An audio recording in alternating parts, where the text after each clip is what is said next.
Welcome to another installment of Turn Up the AC Hot Takes with the Reason on a solo edition. We're going to jump right into this one right here. Danny Swift Garcia makes his return after a 19-month layoff against Jose Benavidez Jr., who both men are making their debut at the junior middleweight division.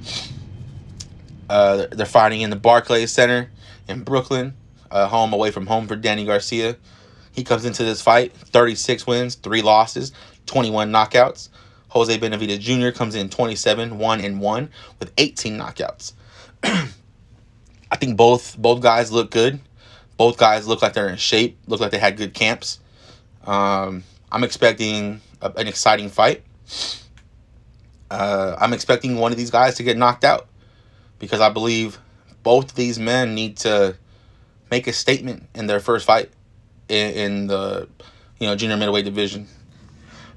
There's a lot of big fighters in this division, and I think either one of these guys coming in and stopping the other is going to set them up for good, big fights, coming up immediately after this one.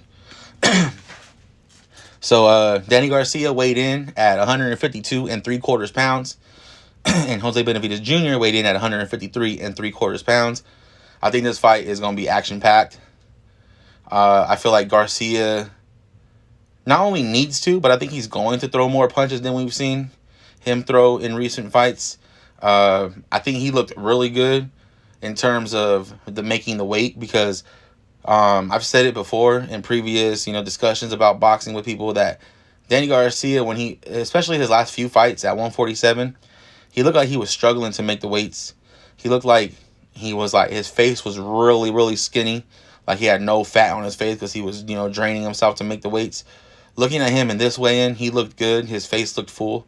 He looked stronger. He looked, physically bigger. Obviously not height-wise, but like in terms of his body, how he looked, I thought he looked pretty strong. I expect him to even more so now look stronger than he has in his past few fights at 147. Because of the moving up and not having to drain himself, I feel like we're gonna see Garcia at his best. I think in 154. He's 34 years old, so time's ticking on him to make his dream come true of being a 3-division world champion. I know nobody gives him a shot to beat Mel Charlo, and I don't blame it. Charlo's on a different level. But by the time Garcia positions himself into a championship fight, who knows? Has Charlo left the division already and vacated? So I think Danny Garcia is gonna. Let's talk about this fight. I think he's gonna win this fight. And I think it's gonna be an exciting fight for as long as it lasts.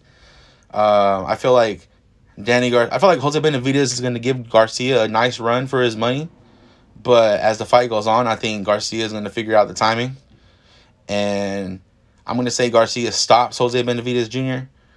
I'm going to go round 8.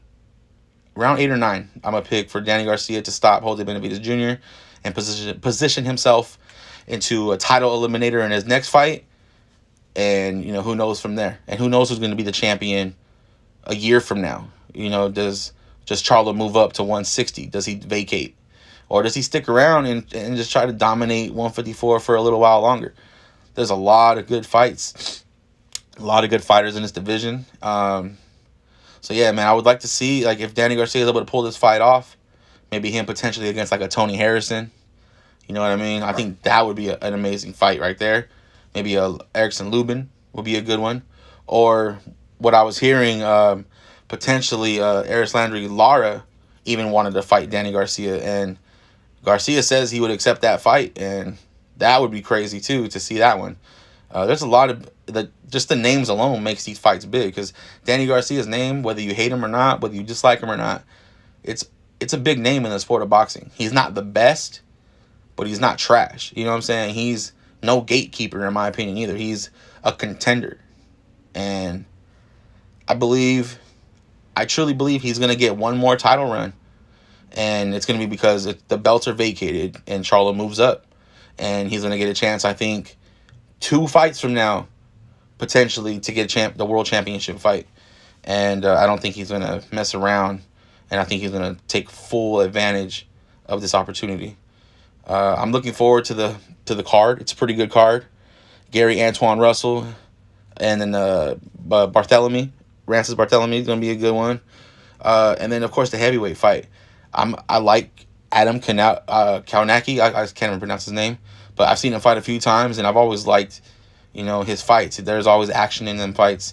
I haven't seen his opponent fight yet, but I think that's going to be a good fight. And I'm very much looking forward to this card. Once again, I believe Danny Garcia is going to win this fight by stoppage. I'm going to say round 8. And then moving forward, I think we're going to get him in the ring with some big name guys. And potentially we're 2 fights away from Danny Garcia being in a world title fight at 154, in my opinion. But it's not going to be an easy fight. Jose Benavidez Jr. is going to push him. And I think we're going to get a great show from both men. And salute to both guys, because I believe one of them's going down. And that someone I believe is going down is going to be Jose Benavidez Jr. So go ahead and comment, hate, debate, whatever you want to do. Let me know in the comments why I'm wrong, who you think's going to win. Is it going to be a knockout? You know what I'm saying? If not, unanimous decision. Let me know. Until next time, this has been Reason. Turn up the AC hot takes, and we're out.